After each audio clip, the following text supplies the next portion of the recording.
والصلاة والسلام على سيد الأنبياء والمرسلين وعلى آله وأصحابه أجمعين أما بعد فأعوذ بالله من الشيطان الرجيم بسم الله الرحمن الرحيم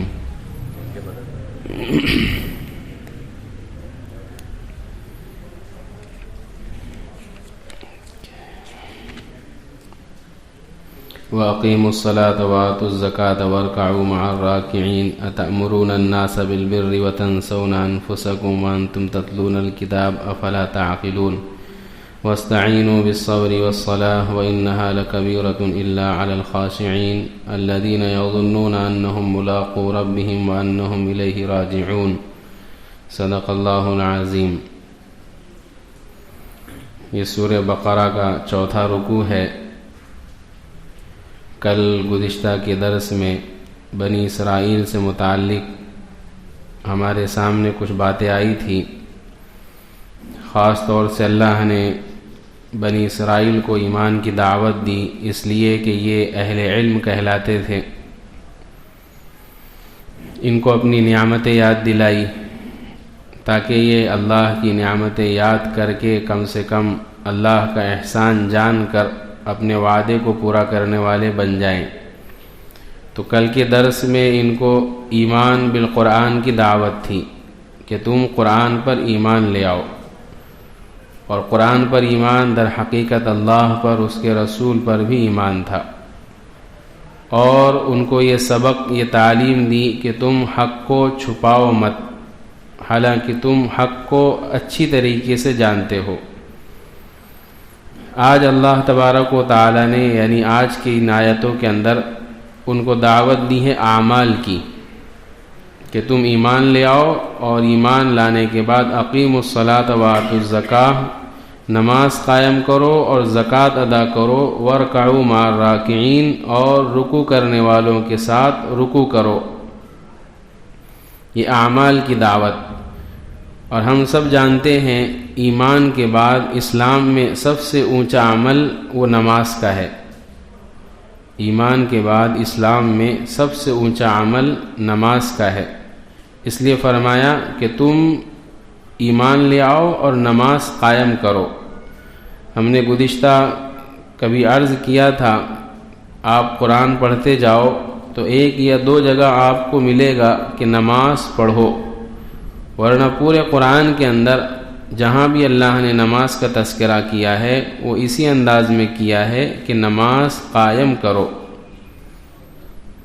آج کا پارہ جو تلاوت کیا گیا ہے، جس میں اللہ نے نماز کا ایک فائدہ بیان کیا ہے، ان الصلاۃ تنہی عن الفحشاء والمنکر، کہ نماز آدمی کو بے حیائی سے، بری باتوں سے روکتی ہے۔ اور اللہ قرآن کے اندر فرماتے ہیں جگہ جگہ نماز قائم کرو۔ ہم دیکھتے ہیں اس زمانے کے اندر کتنے لوگ ہیں، اگرچہ کم ہیں، جو نماز تو پابندی سے پڑھتے ہیں لیکن ان کی برائیاں ان سے نہیں چھوٹتی۔ ہر قسم کی برائیاں، ظاہری اور باطنی۔ ظاہری جیسے نگاہ کی برائی، نگاہ کا گناہ، اور اس طریقے سے جھوٹ زبان کا گناہ، اور باطنی جیسے کینہ، بغض، حسد، یہ ساری چیزیں بھی اس نمازی کی نماز پڑھنے کے باوجود بھی نہیں چھوٹ رہی ہے، حالانکہ اللہ کے نبی اور قرآن کہتا ہے کہ تم نماز پڑھو، تمہاری برائیاں چھوٹ جائے گی۔ تو کیا وجہ ہے کہ نماز پڑھنے کے باوجود برائیاں نہیں چھوٹ رہی ہیں؟ مفسرین نے اس کی سب سے بڑی وجہ لکھی ہے کہ ہم اصل میں نماز پڑھتے تو ہیں لیکن نماز قائم نہیں کرتے ہیں۔ اس وقت سب سے زیادہ ضرورت امت پر اس محنت کی ہے کہ امت نماز قائم کرنے والی بنے۔ قائم کے معنی لغوی آتے ہیں بالکل سیدھا درست کھڑا ہونا۔ نماز کے ساتھ جب اس کی نسبت ہوتی ہے تو اس کے معنی آتے ہیں نماز کو اس کے اصلی وقت میں، مستحبات، واجبات، فرائض، سنتیں، ان تمام چیزوں کی رعایت رکھتے ہوئے مسجد میں آ کر تکبیر اولیٰ کے ساتھ نماز پڑھنا، یہ ہے نماز کا قائم کرنا۔ وضو میں جب بیٹھے تو اس کو یہ دھیان ہو کہ میں اللہ کے دربار میں جا رہا ہوں۔ جب نماز کے لیے مسجد میں قدم رکھے تو یہ دھیان ہو کہ یہ اللہ کا گھر ہے، اس میں اللہ کی تجلیات مجھے حاصل ہونے والی ہے۔ جب اللہ اکبر کی صدا مانے تو دنیا و ما فیہا سے بے خبر ہو جائے کہ میں تھوڑے سے وقت کے لیے آیا ہوں مسجد میں، اب میری بیوی، میرے بچے، میرا کاروبار، ان سب کو میں نے پیچھے چھوڑ دیا۔ پھر اس کے بعد نماز میں سورہ فاتحہ جب پڑھے تو دھیان لگا کر پڑھے کہ میں اللہ کی تعریف کر رہا ہوں، اللہ سے ہدایت کی دعا مانگ رہا ہوں، گمراہی سے بچنے کی دعا مانگ رہا ہوں۔ پھر اس کے بعد کوئی صورت ملائے، رکوع میں جب جائے تو اطمینان سے، سجدے میں جائے اطمینان سے۔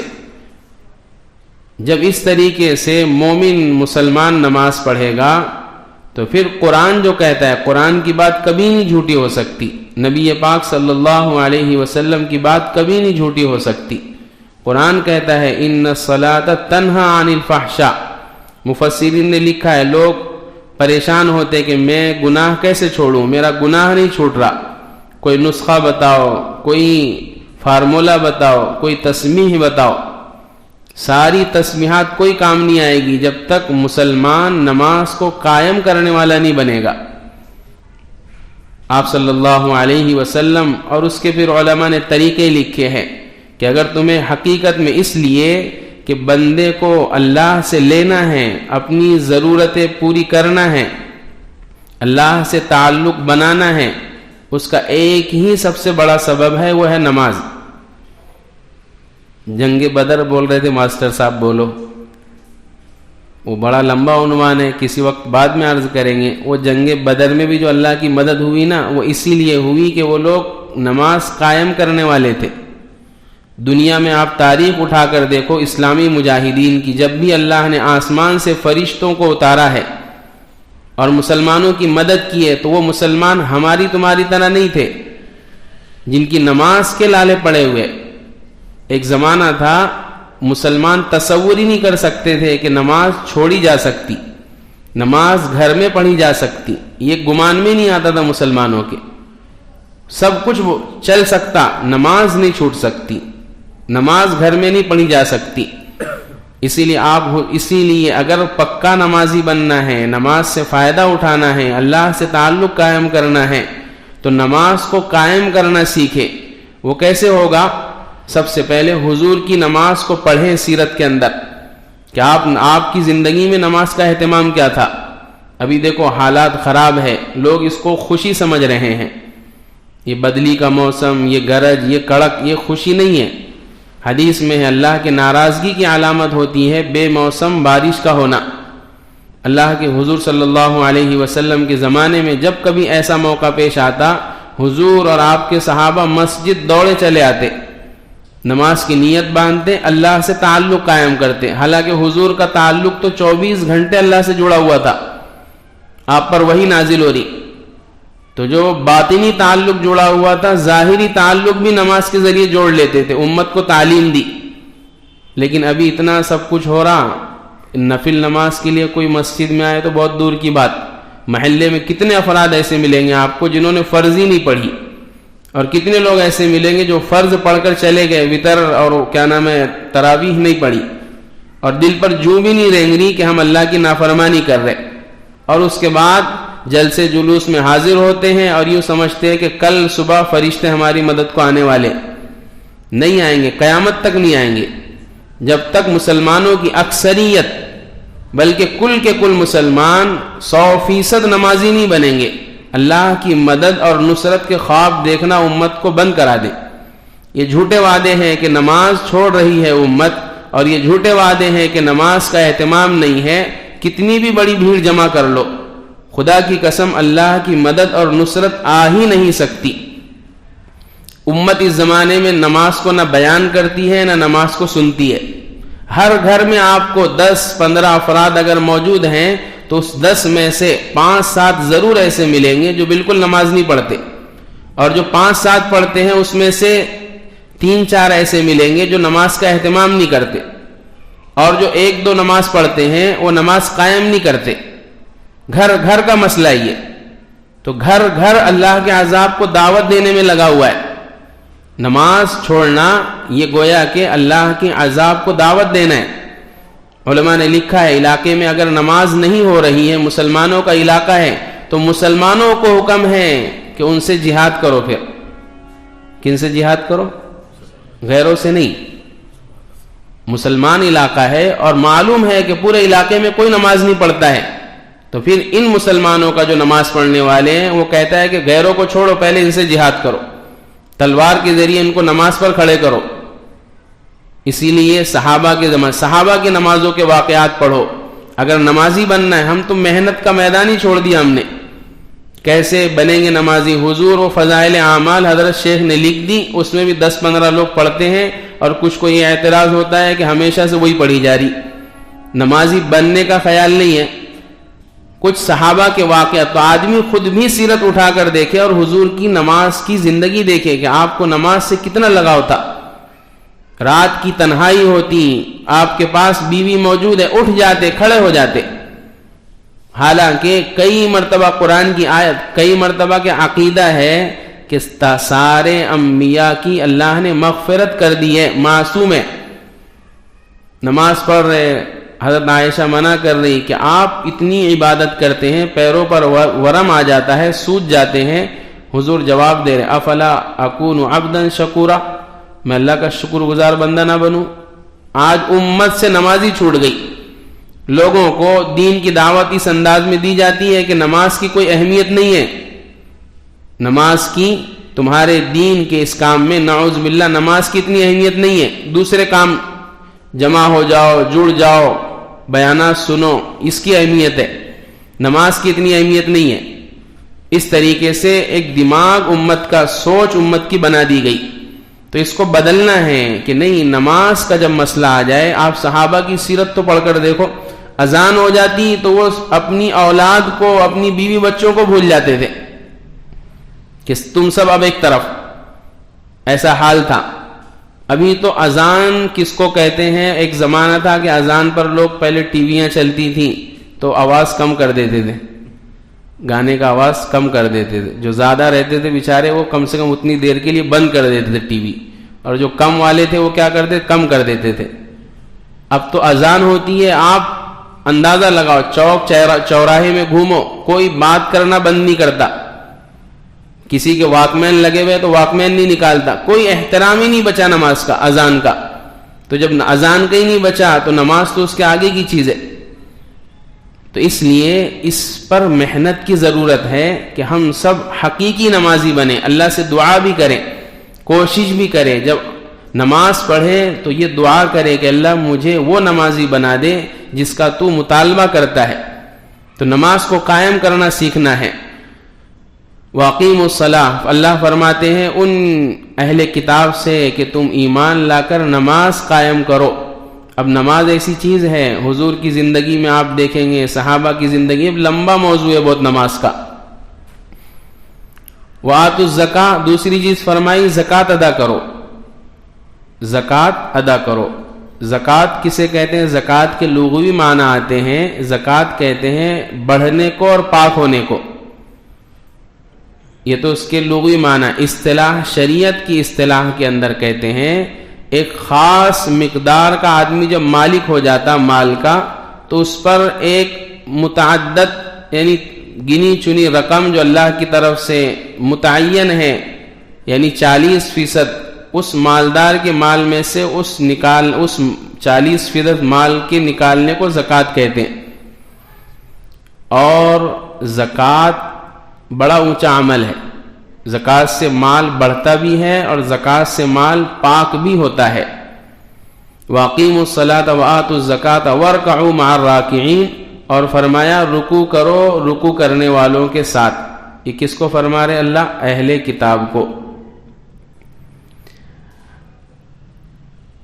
یہاں مفسرین نے لکھا ہے جو لوگ حضور پر ایمان نہیں لا رہے تھے، ہم دو انداز میں بات کریں گے، ایک تو اس زمانے کی اور ایک اس زمانے کی۔ اس زمانے میں جو اہل کتاب علم والے تھے، جو اللہ کے نبی پر جاننے کے باوجود ایمان نہیں لا رہے تھے، اس کی وجہ کیا بنی؟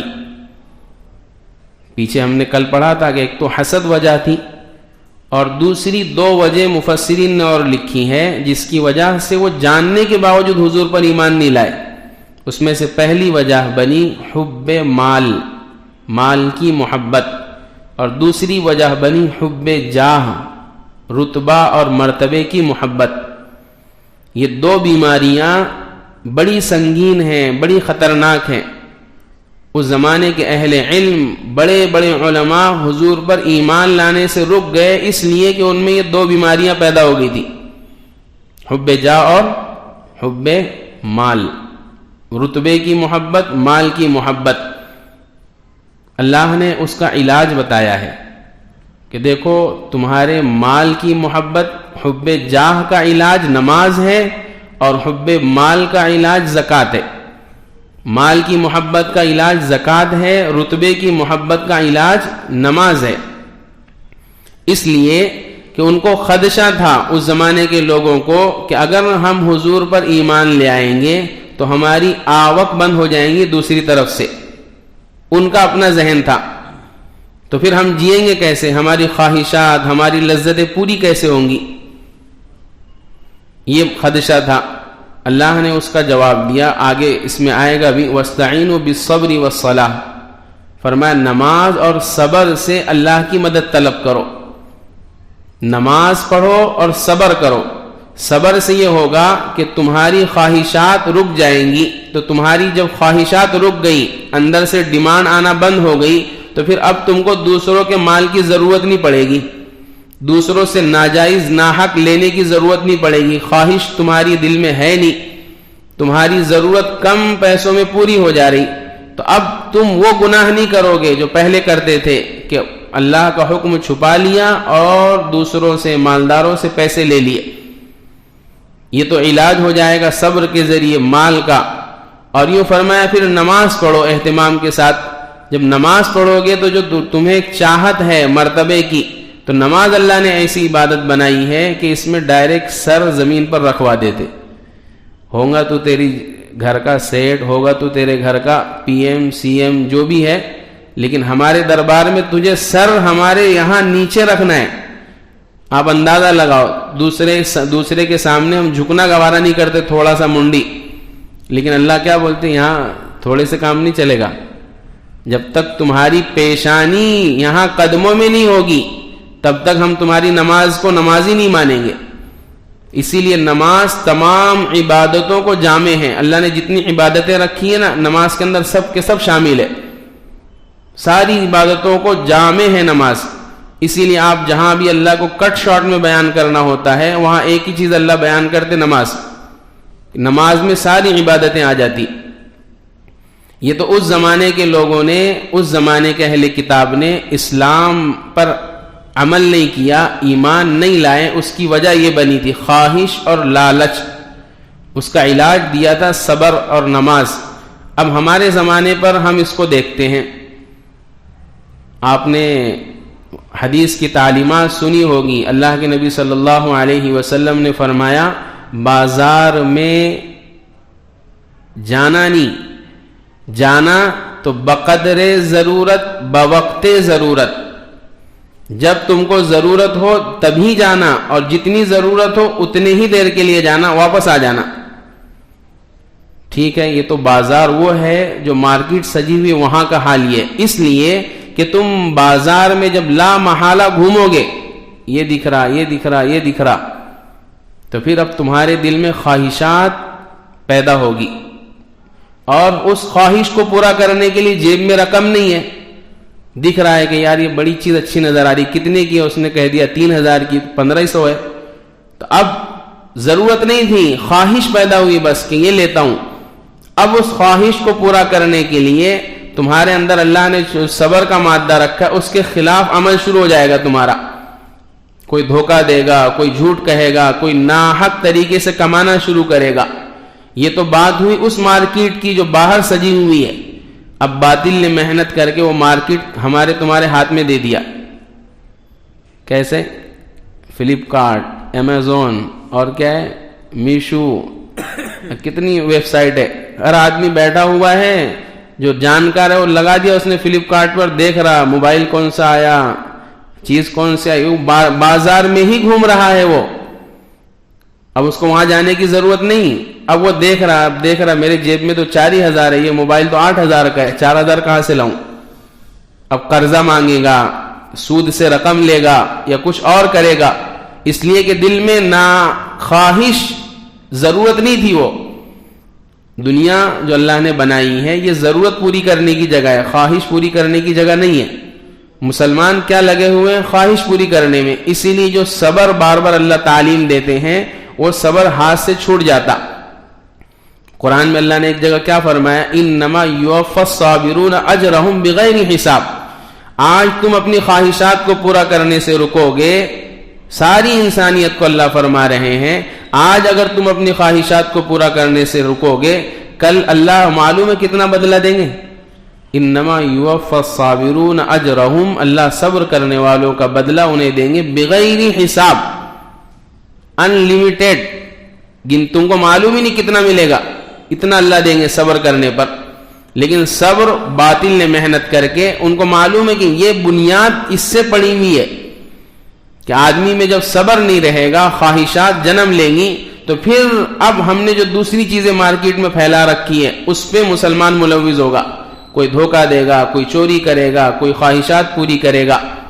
آپ بازار میں گھومو، ابھی جاؤ محمد علی چوک اور پورا گاندھی روڈ، آپ کو مسلمان کی دکان ملے گی، وہاں روزے دار نہیں ملیں گے، ایک بھی نہیں ملے گا روزے دار. میں گیا آج تو میرے کو انگور دینے لگاؤ، لو کھاؤ. مسلمان کی دکان. تو دل میں جھٹکا لگا کہ یہ دیکھو، خود کے بارے میں نہیں سوچ رہا تو میرے کو تو دیکھ کے بھائی کرتا پاجامہ پہنے ہوئے کم سے کم، اس کو وہ سمجھ رہا کہ جیسے میں روزے دار نہیں ویسے یہ بھی روزے دار نہیں ہوں گے. اتنا تو مسلمان گر گیا نیچے. کتنے لوگ گر گئے ایسا کہ روزہ نہیں رکھتے، پوری عورتیں گھوم رہی، ایک کو بھی روزہ نہیں، کسی کے ہاتھ میں پانی کی بوتل، کسی کے ہاتھ میں کچھ اور. یہ مسلمانوں کے روحانی طور پر مرنے کی علامت ہے. ایک جگہ پڑھنے میں آیا تھا، ایک بیماری ہوتی تھی سکتہ کا ایک بیماری، ایک بزرگ کا واقعہ، ایک آدمی کا واقعہ لکھا ہوا ہے کہ اس پر سکتہ طاری ہوا. جیسے کوما رہتا نا، تو کومے میں تو تھوڑا سا آنکھیں کھلتی، سکتے میں سب بند ہو جاتا، کچھ بھی نہیں رہتا. یہ واقعہ ہم سنا رہے دو طریقے سے. ایک طریقہ تو وہ واقعہ نقل کیا ہے کہ وہ آدمی کو سکتہ طاری ہوا، اس کو بلائے حکیم صاحب کو، ڈاکٹر صاحب کو، اس نے دیکھا نبض، اس نے کہا کہ مر گئے. تو بیٹوں نے، رشتہ داروں نے دیکھا کہ مر گئے، تو مرنے کے بعد وہی ہوتا، غسل دیے، کفنائے اور اس کے بعد گڑھا کھود کر قبر میں دفنا دیے. وہ مرا تھوڑی تھا، وہ اس کو بعد میں 1-2 دن کے بعد میں وہ سکتہ جو طاری تھا وہ ختم ہو گیا. جب دیکھا اس نے قبر کے اندر میں تو آواز دینے لگا، وہاں سے چلانے لگا، چیخنے لگا. ظاہر سی بات ہے مرا نہیں تھا تو فرشتے بھی نہیں آئے. چیخنے چلانے لگا کہ مجھے نکالو. بازو والوں نے دیکھا کہہ رہے بھائی قبر میں سے آواز آ رہی، تو پہلے تو بازو والے ہی بھاگ گئے. بڑی مشکل سے وہ قبر سے نکلا، مٹی وٹی جھٹکا، کفن صحیح کیا، گھر پر آیا بیٹے کے پاس. جب گھر پر آیا تو جتنے گھر میں لوگ تھے، بیوی، بچے سب کہنے لگے بھوت آیا، بھوت. ارے وہ کہنے لگا کہ ارے میں تیرا باپ ہوں. اس نے لگا باپ ہو کے اندر سے ڈنڈا لایا، جب مارا زور سے سر پر، تو پہلے نہیں مرا تھا اب مر گیا، پہلے نہیں مرا تھا اب مر گیا. کہنے لگا کہ ہو ہی نہیں سکتا. تو دنیا کا تو یہ حال ہے کہ اگر تم ایک مرتبہ قبر میں چلے گئے، وہاں سے لوٹ کر آ بھی گئے نا، تو تم کو دنیا والے ایکسپٹ نہیں کریں گے، قبول نہیں کریں گے. وہ کہیں گے نہیں یہ جنات یا شیطان ہے، اس کو مار دو. تو سکتہ ایک تو یہ واقعہ سنایا میں نے. اسی پہ سے میں عرض کر رہا کہ سکتہ ایک بیماری رہتی تو پہلے جو ماہر لوگ رہتے تھے اس کی علامت یہ رہتی تھی جاننے کی کہ اس کے ناک کے پاس میں کانچ رکھو. تو اس سے کیا ہوتا تھا، وہ باریک باریک جو سانس چلتی وہ کانچ پر اس کے اثرات دکھتے تھے، جس سے معلوم ہوتا تھا کہ مرا نہیں، اس پر سکتہ طاری ابھی.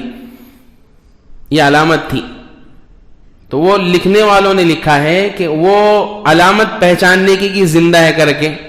ایسے ہی فرمایا اگر مسلمان قوم کو دیکھنا ہے کہ یہ روحانی طور پر زندہ ہے کہ مر گئی، اس کی علامت یہ ہے کہ رمضان میں ان کے گلی کوچوں کے اندر جا کر دیکھو. اگر رمضان کی قدر و قیمت باقی ہے، لوگ احترام کرتے ہیں کہ نہیں رمضان ہے، پانی نہیں پینا، کھانا نہیں کھانا، احتیاط کرنا، نہیں روزہ ہے تو بھی چھپ کر رہنا، اگر ایسا ماحول قائم ہے مسلمان بستی میں چوک چوراہے پر تو یوں سمجھ جاؤ کہ روحانی طور پر ابھی مسلمان زندہ ہیں. اور اگر ایسا کچھ نہیں ہے، کھانے والے کھا رہے، چائے پینے والے پی رہے ہیں، عورتیں روزہ چھوڑ رہی ہیں، تو پھر یوں سمجھ جاؤ کہ روحانی طور پر بھی مر گئے. یہی وہ وقت تھا کہ گزشتہ زمانے میں ایسے لوگوں کے لیے اللہ نبی بھیجا کرتے تھے کہ جاؤ ان کو ہدایت دو، اگر یہ مان جائیں گے تو ٹھیک ہے، نہیں مانیں گے تو ان کو ہم ہلاک کر دیں گے. لیکن اب چونکہ حضرت محمد صلی اللہ علیہ وسلم پر اللہ نے نبوت کا سلسلہ ختم کر دیا، اس لیے نبی نہیں آئیں گے، اللہ نے اس کی جگہ قرآن اور حدیث رکھی ہے. اس لیے ہم کو توبہ کرنے کی ضرورت ہے، لوٹنے کی ضرورت ہے. تو آپ نے یہ دو طریقے سے ہم نے عرض کیا کہ جب خواہشات، آدمی ادھر ادھر گھومے گا، موبائل میں بے جا بلا ضرورت چیزیں دیکھے گا تو خواہشات جنم لے گی. خواہشات جنم لے گی تو وہ صبر جو ہے وہ چھوٹ جائے گا ہاتھ سے، اور جب صبر چھوٹ جائے گا تو پھر اس کو بہکانا شیطان کے لیے، نفس کے لیے بڑا آسان ہے. اسی لیے اللہ نے علاج بتایا ہے. کیا علاج بتایا؟ وہ یہی، نماز اہتمام سے پڑھو، تمہاری خواہشات دبے گی. صبر کرو، تمہاری خواہشات دبے گی. اور یہ یقین رکھو کہ تمہیں ایک بدلہ ملنے والا ہے دنیا میں اپنی خواہشات نہ پورا کرنے کی وجہ سے. کل قیامت کے دن تمہیں بدلہ ملنے والا ہے. حدیث میں ہے نا، جو لوگ دعا مانگتے ہیں ان کی دعا بظاہر ایسے لگتا قبول نہیں ہوئی، کل قیامت کے دن اللہ بلا کر ان کی دعائیں گنا کر دیں گے. تو دعا کرنے والا تمنا کرے گا کاش دنیا میں میری کوئی دعا قبول نہ ہوتی. اللہ اتنا بہترین بدلہ اللہ آخرت میں عطا فرمائیں گے. تو فرمایا نماز قائم کرو، زکوٰۃ ادا کرو، وارکعوا مع الراکعین، اور رکوع کرنے والوں کے ساتھ رکوع کرو. حالانکہ نماز کا بیان آ گیا، پھر اللہ فرما رہے رکوع کرنے والوں کے ساتھ رکوع کرو، اس لیے کہ فرمایا جماعت کے ساتھ نماز پڑھو. اور جماعت کے ساتھ نماز پڑھنے کے لیے رکوع کا لفظ اللہ نے اس لیے استعمال کیا کہ یہودیوں کی نماز جو ہوتی تھی اس میں رکوع نہیں تھا، اور دوسرا مسئلہ یہ تھا کہ وہ جماعت سے نماز نہیں پڑھتے تھے. یہ دو باتیں ان کی نماز میں نہیں تھی. اللہ نے یہ امت محمدیہ کو عنایت کیا، اس لیے فرمایا کہ نماز بھی پڑھو اور جماعت سے پڑھو. مفسرین نے، محدثین نے احادیث کی روشنی میں لکھا ہے کہ جماعت سے نماز پڑھنا جمہور علماء کے نزدیک سنت مؤکدہ ہے، اور باقی دیگر علماء کے نزدیک واجب ہے. کیا ہے؟ واجب ہے. بغیر جماعت کے ان کے یہاں نماز ہی نہیں ہوتی.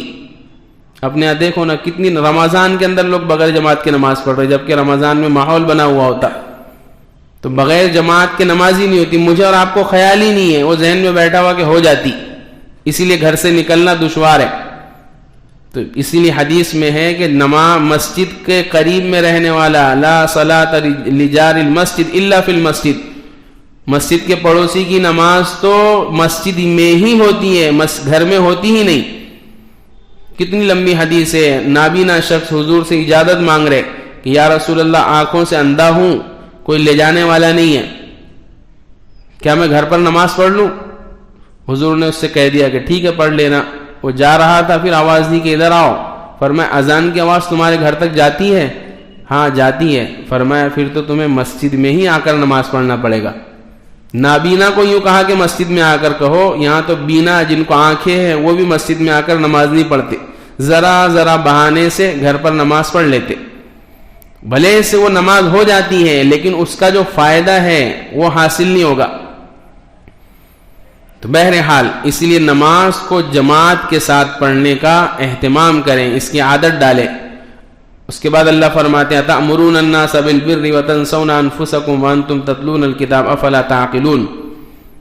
یہ بھی خاص طور سے انہی کو فرمایا، اہل کتاب کو، یہود اور نصارہ کو، کہ کیا تم لوگوں کو حکم کرتے ہو بھلائی کا اور خود اپنے آپ کو بھول جاتے ہو، حالانکہ تم کتاب پڑھتے ہو، یعنی تورات اور انجیل کے پڑھنے والے ہو. افلا تعقلون، کیا تم عقل سے کام نہیں لیتے؟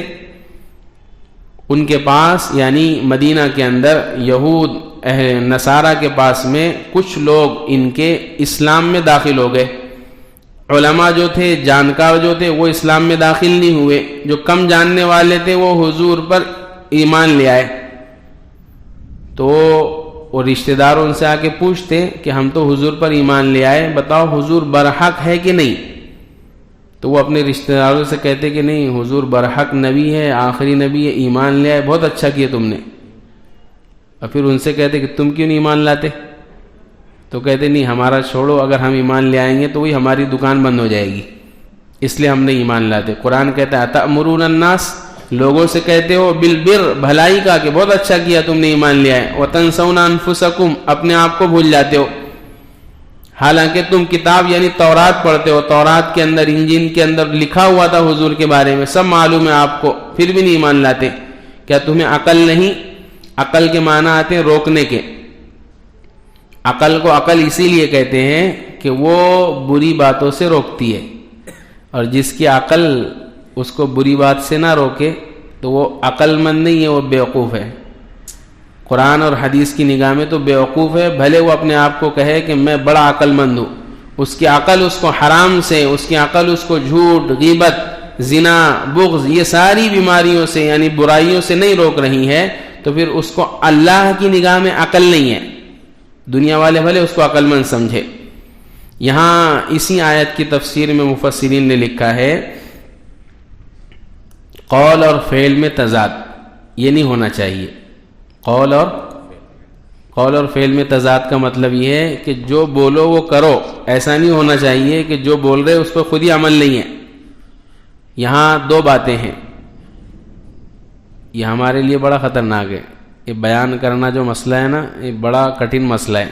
میرا تو دل نہیں بولتا لیکن مجبوری ہے، اس لیے کہ حدیث میں ہے کل قیامت کے دن معراج کے اندر جب حضور کو آسمانوں پر لے جایا گیا، آپ کو جنت جہنم کی سیر کرائی گئی، تو آپ نے جہنم میں دیکھا کچھ لوگوں کا ہونٹ اور زبان کینچی سے کاٹی جا رہی۔ حضور نے پوچھا کہ یہ کیا ماجرا ہے، ان کو ایسی سزا کیوں مل رہی؟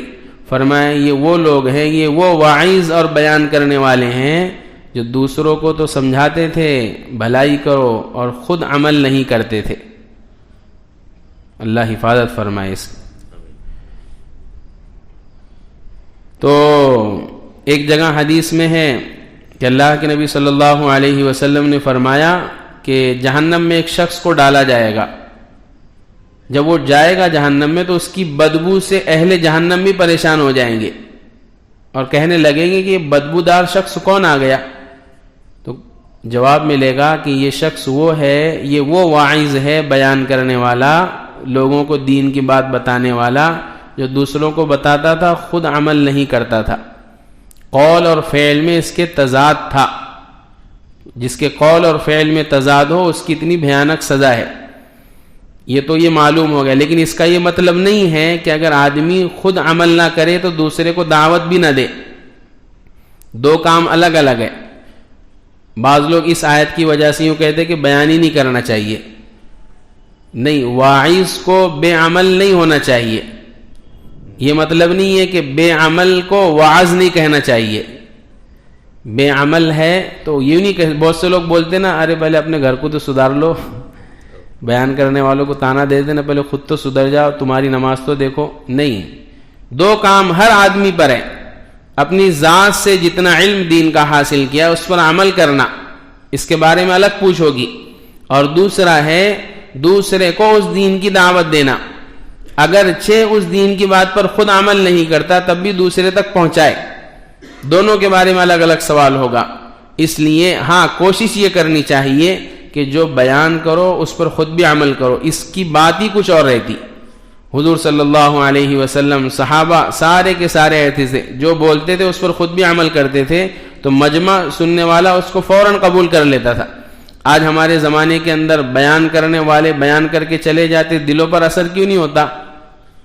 یا پھر دین کی بات کرنے والے دین بات کر کے چلے گا، اثر کیوں نہیں ہوتا؟ اس لیے کہ وہ خود اس پر عمل کرنے والے نہیں ہوتے اکثر، تو اس لیے اس کی کوشش کرنا چاہیے۔ ہاں بیان کرنے والے کے لیے نسخہ یہ ہے دین کی بات بتانے کے لیے کہ جس دین کی بات پر عمل دشوار ہو رہا ہے اس کی کثرت سے دعوت دو۔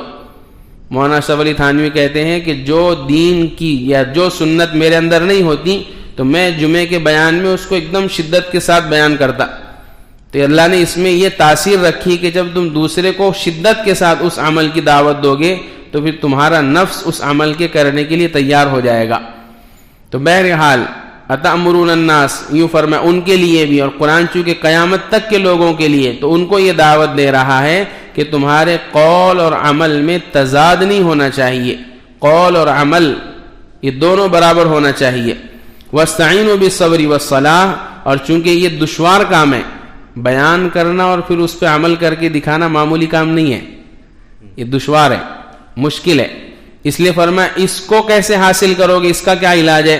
فرمایا استعانت، مدد طلب کرو، نمبر 1 صبر کے ذریعے، نمبر 2 صلاۃ نماز کے ذریعے، نماز پڑھو اہتمام سے اور صبر کی کیفیت اپنا کر رکھو، تو انشاءاللہ تمہارے لیے قول اور فعل دونوں برابر ہو جائے گا۔ ہاں وَإِنَّهَا لَكَبِيرَةٌ إِلَّا عَلَى الْخَاشِعِينَ، یہ بات ہے کہ یہ علاج تھوڑا سا دشوار ہے، یہ علاج تھوڑا سا دشوار ہے، انہا لکبیرۃ، یہ دشوار ہے، یعنی نماز کا اور صبر کا اپنانا گرا ہے، دشوار ہے، الا علی الخاشعین، مگر جو خشوع کرنے والے ہیں، اللہ سے ڈرنے والے ہیں، عاجزی کرنے والے ہیں، تواضع کرنے والے ہیں، ان کے لیے دشوار نہیں ہے۔ کیوں دشوار نہیں ہے؟ الذین یظنون انہم ملاقو ربہم، اس لیے کہ ان کو یقین ہے کہ وہ اپنے رب سے ملنے والے ہیں، اور جس کا یقین جتنا مضبوط ہو جاتا اس کے لیے پہاڑ کے برابر عمل بھی آسان ہو جاتا۔